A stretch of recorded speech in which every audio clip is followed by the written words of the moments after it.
I'm going to be trying to turn some of my old cringy Photoshop into art. But first I wanted to browse some of it with you before I pick one to do today. But some of it I don't know if it can be saved. Oh geez. That's terrible. Some of it is kind of good actually, but this one looks pretty cool. I don't know why I did so much Photoshop of me in that outfit, but then there's some where there's no hope.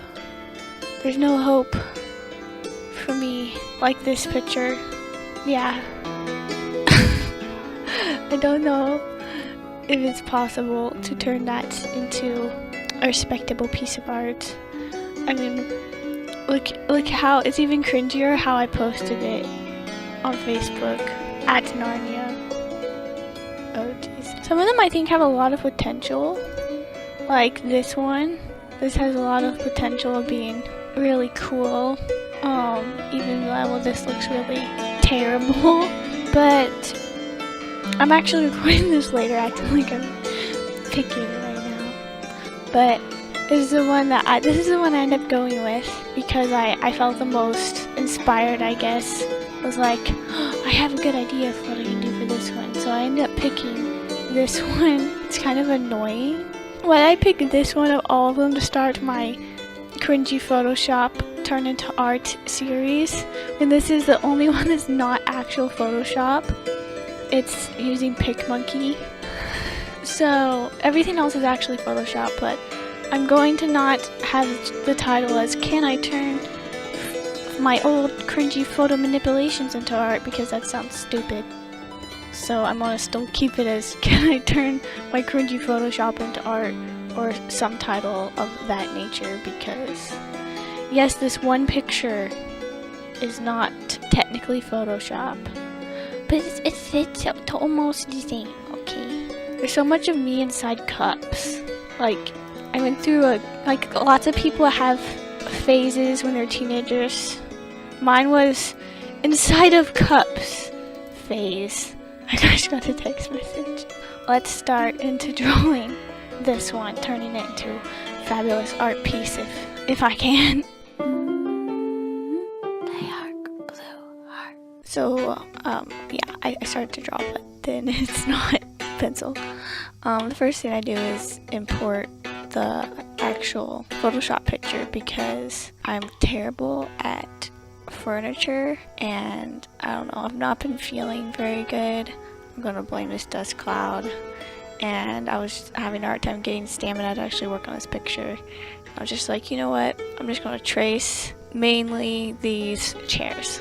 It's okay to trace things sometimes. I mean, even the amazing artists that painted the old royal portraits and things like that, they would actually project the image onto the canvas and would trace the likeness of the royal person there. So tracing has always been used in art, and it's like shamed a lot. So yes, I'm defending myself in tracing, but I'm also trying to let other people know, be like, it's okay if you trace sometimes. It's actually really good for learning. And then I knew I didn't want the bunny to look just the same as it is in the picture, so like I want it to be a really fat, grumpy bunny. So when I looked online and tried to find pictures of a really fat bunny, I found this humongous bunny that this little girl owns. It is so fat. My voice sounds terrible. This is a great time for me to narrate a video with my raspy asthma voice. This dang African dust cloud. And then whenever I want to draw the girl sort of going over and petting the bunny, I want to draw her mostly the same but a little bit different. So especially because I want her hand to be at the right angle to be almost petting the bunny but not. And by the way, that's my sister Bethany, and yes, she is dressed in a weirdly scandalous anime looking outfit. I don't know what I was thinking. We were just playing and being like, yeah, let's let's dress let's just dress up Bethany in a cute outfit. Oh look, she's so cute. I didn't think of it as Bethany being in like a sexy lolly outfit. So this is Bethany the lolly. So that's why I actually named this file The Lolly and the Bunny. I started to color the picture and I wasn't sure how I wanted to color it. I knew I wanted to try a different technique. So I like to do in a lot of these videos is to try something different, new in how I do pictures.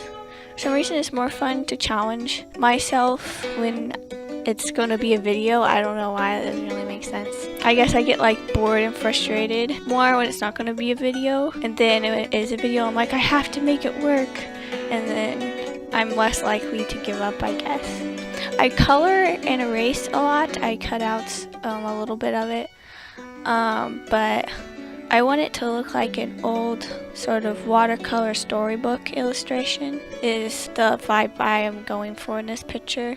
Later, I do find out how to do really cool texture thing that I didn't know before, and I'll tell you how I figured that out later.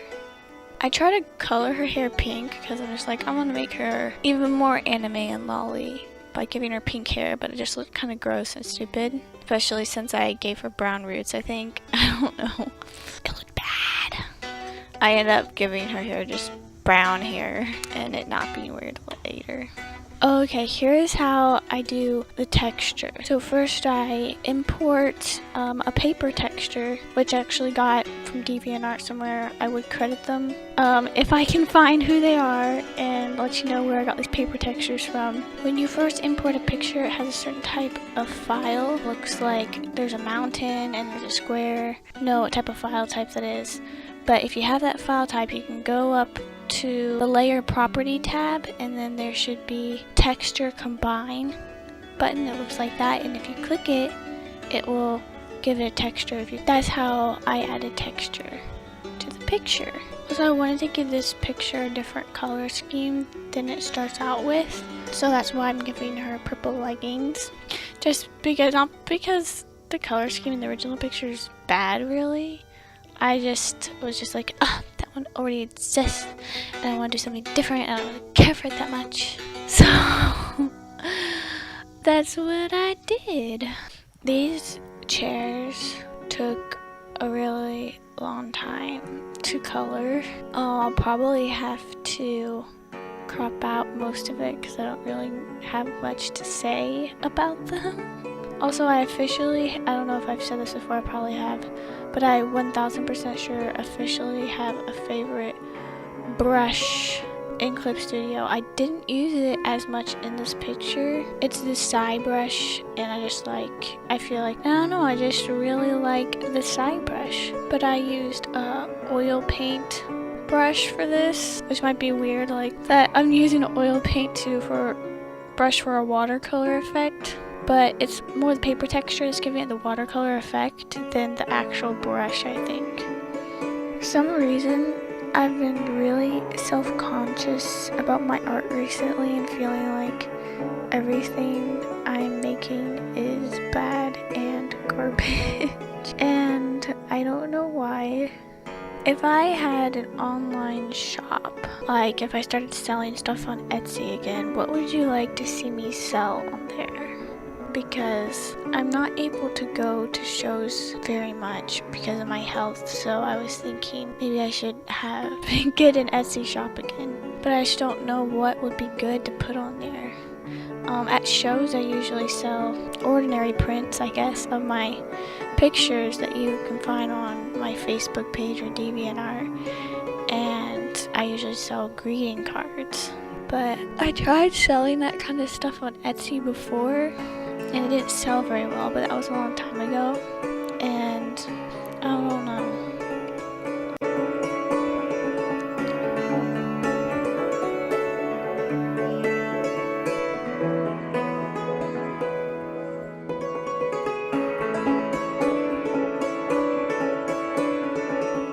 I'm trying to think of an interesting story to tell you, but like nothing has happened lately. I've just been laying in bed. Ooh, but there's gonna be some really cool special stuff in the future. Well, actually, I don't know if you'll care about it. I don't know if I should tell you. No, I'm not gonna tell you. Okay, when I start to do the shadows in here, I feel like it starts to look like weirdly realistic somehow. I don't know. Oh, and then I felt like there wasn't enough color, so I end up adding lots of color, like blue and yellow. Because it's warm lighting, so I add the yellow in the highlight area and then blue in the shadows, and have it faded, so it just adds a little bit of color to the world. And then I have planned to ink it all along, so I turned the pencil lines down, and then I get out my inking brush and I start inking, and it just starts to like really pop and look really nice once it is inking, and it's definitely my favorite part of the whole process of this drawing.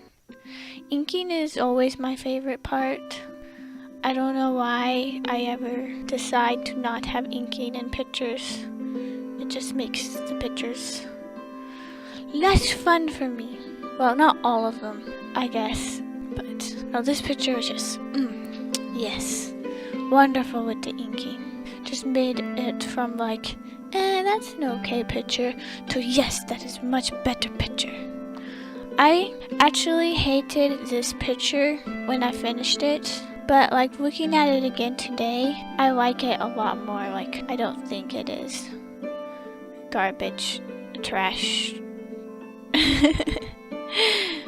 Yeah, so that's good, I guess. The chair especially just looks so great. Also, do you notice that the legs kind of look like faces? Kind of looks like lips and an eye and everything.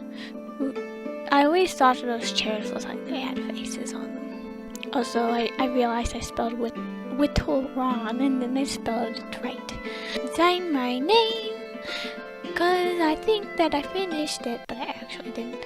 I forgot to record this, but I fixed in Photoshop the imperfections of the texture, where it was like making those white spots, that I couldn't fix in the Clip Studio. And then after looking at it today, I actually go and I grab the same picture. Let's say I feel like her jaw looked a bit weird, so then I try to fix it. The reason I'm doing it this way is because I already saved it from the Photoshop picture. But now it is all done. And oh, by the way, I also made it slightly more vibrant. I increased the saturation by, I think, 4. What do you think of the finished illustration versus the original photo manipulation cringy weirdness? Do you think I turned it into a nice picture, a nice art? Do you like it? Please leave a comment letting me know down below. Oh, and did you enjoy this video, or was it complete garbage and I should like rethink my life choices?